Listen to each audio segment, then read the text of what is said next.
Well, and I'll tell you, I got a liberal Democrat to agree with me on this one, surprisingly. Because, in the progressive states, I think we talked about this in Illinois, they're trying to call people justice-impacted individuals. And you know what? They're following California's lead, because California did it first. We did it a few years ago. We changed the language in the codes to start calling people justice-impacted individuals. And I noticed that kind of language from legislators. And Max pulling out the ruler in the dick measuring contest. Right. We got to pull out the ruler right now. And you know what? I think when it comes to this, arrests and just aren't enough. They're arresting these people. They're giving them zero bail. They're letting them go out and steal again. Here, why don't you steal from one more store? Here, why don't you just go and kill one more person?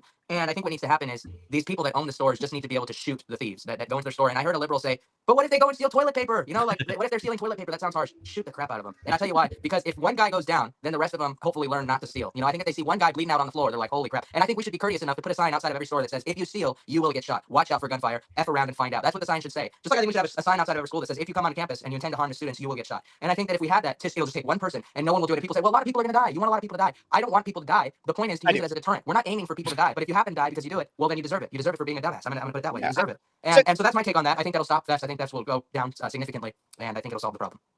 So, real quick, Kev, my question for Max is this: you don't think that it's a deterrence to say you can steal up to $999 and we'll let you go? That's not a deterrence? I think it deters me from shopping and actually going to the person and buying my stuff. I think it deters me from doing that because it makes me think, why am I spending $300 at the end of a Target line when somebody can just walk out with the same items and not have a problem, not get prosecuted criminally, have nothing happen to them? So I think if we just had a law, that's all it takes. And in fact, I told my mom about this, and she said, I agree with that. I do think that people should get shot. She's a liberal Democrat. She said, I do think people should get shot if they're planning on doing that stuff. And I was actually at dinner with my uncles when she said this, and they accused her of being a MAGA Republican, even though that's not what she is, because she had this controversial take as well. And one thing that's really interesting is Trump came down to Southern California, and during his speech, he says that that's what should happen. And it's interesting because for months and months prior, I would say it was about 8 or 9 months prior to Trump saying this and saying that he supported that kind of position. That was a sentiment that I held very strongly, and I still hold it very strongly to this day. And I know he doesn't go around campaigning on it, but that's something I go around campaigning on.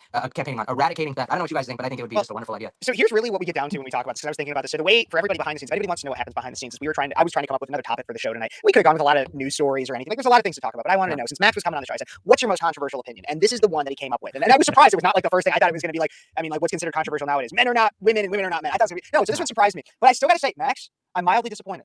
Why is that? Because I don't think this is that controversial. Now, I think that the wording of it gets controversial, because when you say store owners can shoot thieves, yes, that gets controversial. But we know that a lot of liberal policy is just a language game. Offenders versus justice-impacted individuals. The thing is that I don't think that to a lot of Democrats this would be that controversial if you said that a business owner should be able to protect their business from shoplifters. Most Democrats, again, there are Democrats that believe in no cash bail, that believe in a lot of ways that able but when you take it to just that policy, most people believe, even Democrats believe, that you should pay for the goods that you receive. Fine.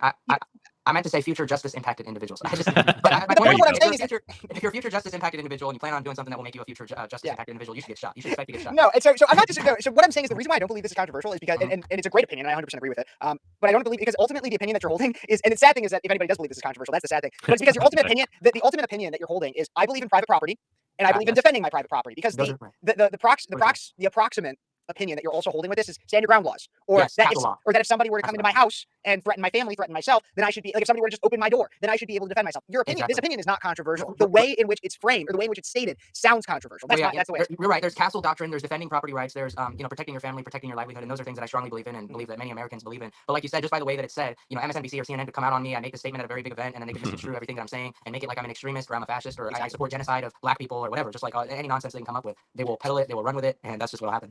So I wanted to wait to go last on this because I wanted to get all of your takes, and I love that I just sit here and I'm listening, because there's a deeper reason why this is happening. And I think you guys know it. And if you don't, when I say it, you'll be like, because everything that you're saying is absolutely correct. Private property, castle law, defending your family, having morality. But there is a reason why this is allowed to happen, because essentially what is happening is a law is not being enforced. And when a law is not enforced, right, this kind of anarchistic, not even anarchy, it's just immoral actions. And the government goes in and says, well, I guess we need more government because the government failed, so we need to have more government. It's ever-growing bureaucracy. But then you ask yourself, why is this even allowed to be to happen? And I actually want to pull up a story, and I'm going to give a shout out to Young Americans Against Socialism, because I was going through their blogs and I found this interesting article. And if you guys know me, I love learning about Marxism and the deepest reason why. So they have this incredible article about something called the lumpen proletariat. Okay, and I know it's a little small, so let's see if we can get a little bigger. But there's something called the lumpen proletariat, and it is seen as the most degenerate and low of low people in society. And so in Marxist ideology, the lumpen are considered the lowest group in society, so oppressed by the capitalist system, which include prostitutes, vagabonds, degenerates, swindlers, gamblers, pickpocket, brothel keepers, beggars, convicts, and criminals, are devoid of class consciousness, as Marx put it. He said, we cannot use these people. They do nothing for us. Well, the Germans always figure out a way. So the Socialist Democratic Party of Germany figured out a way to make use of the lumpen by enabling their degenerate behavior, lawlessness, drug use, prostitution, in order to further advance their agenda. Then Mao Zedong picked up on that and used the exact same thing. Now let's cut to Herbert Marcuse. Because Herbert Marcuse, who's the father of, who basically mentored Angela Davis, who is a former, she's a black lesbian feminist, ex-communist vice presidential nominee, who now we know whose family was actually on the Mayflower, who says that all the Americans colonized, etc. Okay, so Herbert Marcuse was a guy who mentored Angela Davis, and he, at the Frankfurt School, which was the basis of critical race theory, said that he hoped for a revolution of the lumpen proletariat, the social outcast, but led by intellectuals. Now you tell me, that was in 1970. You tell me if you think that exact thing is happening now. Pretty incredible. Yeah. Yeah, I mean, what do you call it? BLM, abortion, pro-abortion protests, all these things. Probably some of the most degenerate people, but funded by the most intellectual people. I would argue that Margaret Sanger was pretty intellectual, if you ask me. She's pretty Planned Parenthood. She had these diaries and journals and listed all these things that she believed about a very specific group of people in America and how Super she felt racist. about them. Right, super racist. Actually, super racist doesn't even do it justice. She's like the ultra. But that's how you get an intellectual to lead non-intellectuals, because the non-intellectuals are dumb enough to listen to the intellectual that probably hates the non-intellectuals.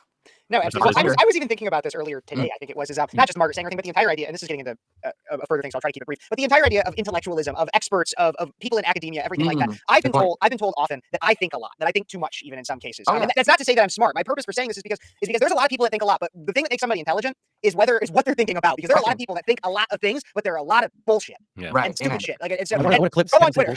Go on Twitter. Kevin, Go what on was it Twitter. again? Bullshit. It's absolute bullshit. And Amen. so if you go on Twitter, you can see a lot of these people that think a lot of things, and it's all bullshit.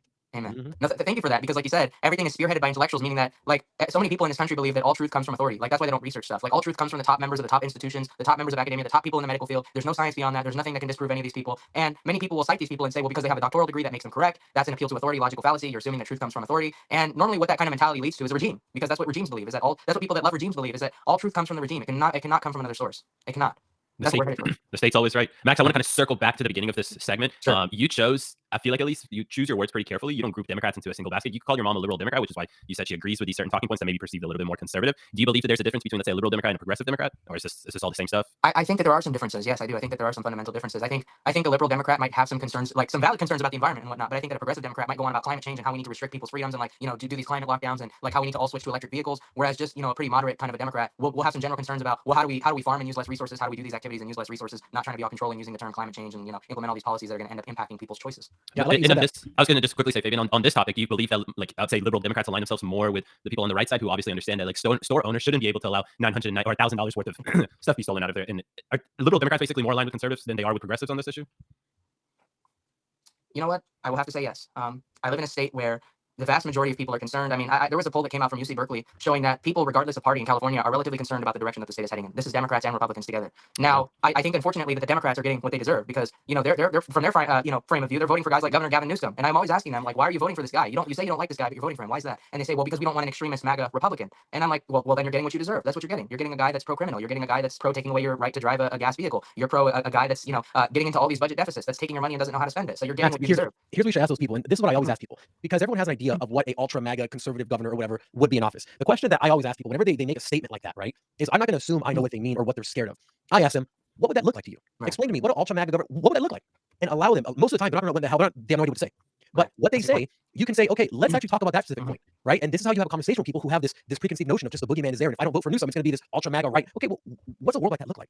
Does it look like there's more law and order or less? Yeah. Okay, would you like that? Okay, so what's next? It looks like you're in agreement with me. What's next, right? Lower taxes? Is that a bad thing, right? Yeah. And then you get people to be like, you know what, actually? And then this is how you expose them to things without directly confronting them and say, you're stupid, you're wrong, liberalism is dumb, or whatever it is. No, absolutely. Right. Even with that, I even just building off that briefly is I call it the what is a woman defense, because every time in What is a Woman, I'm not kidding you, every time in What is a Woman, when somebody be like, well, a woman is a woman or something like that, Matt Walsh would be like, but what is that? And that's what I say all the time. I was in a Twitter fight earlier today that was like, you're a Trumpist, fascist, neo-Nazi. And I go, what is that? And that's what I always do. I always just ask, what is that? What do you mean? And then they're like, the fact that you don't know means you need to educate yourself. And I'm just like, that is the most bullshit way of saying, I have no idea what I'm actually saying. Or they make a statement and then you ask, what do you mean by that? And then they say, look it up. Yeah. That's their go-to. Like, look it up. I don't have time. Fabian gave excellent advice. Fabian gave excellent advice because he said, why don't you inquire, instead of assuming what they're saying. And you're right, because many people will get behind the idea of law and order. And the polls are showing that many Democrats, and I believe that there are many reasonable Democrats out there. I believe that if they're not under the hypnosis of the mainstream media, you can find some very reasonable people. And the polls show overwhelmingly that they're pro-cop, they're pro-law and order. They want to see criminals in jail. They want to see them in jail for a very long time. They don't want all these mass releases of violent criminals that you're seeing these days. And that's what the polls are showing. But they're voting, to the left, because the left is doing all this fear-mongering about, well, if you vote a different way, then you're just going to get hell. And we know that's not necessarily true. Yeah, and the last thing I'll say is this: leftism and liberalism cannot coexist. It's inherently the antithesis of each other. Liberalism, for anyone listening, right, is individuality, make your own choices. Whereas leftism is give all of the power to the state to make the decisions for you. They cannot coexist. And the more that liberal Democrats or more center of the road Democrats give inch by inch to these leftists, the less their party looks like the party. I used to vote Democrat for a very long time. I can tell you, I haven't really changed what I think, right? I've always been a social conservative, and I've been economically a little liberal. And I can tell you that my views really haven't changed, but the party has changed so drastically that it no longer resembles anything of what even your parents or your grandparents' Democratic Party look like. Yeah, that's an interesting mix. I've never really heard of anybody who's socially conservative and economically liberal. I know, because I've heard of it the other way. Let me tell you why, because I understand that the entire money thing is a Ponzi scheme. And once you understand that, then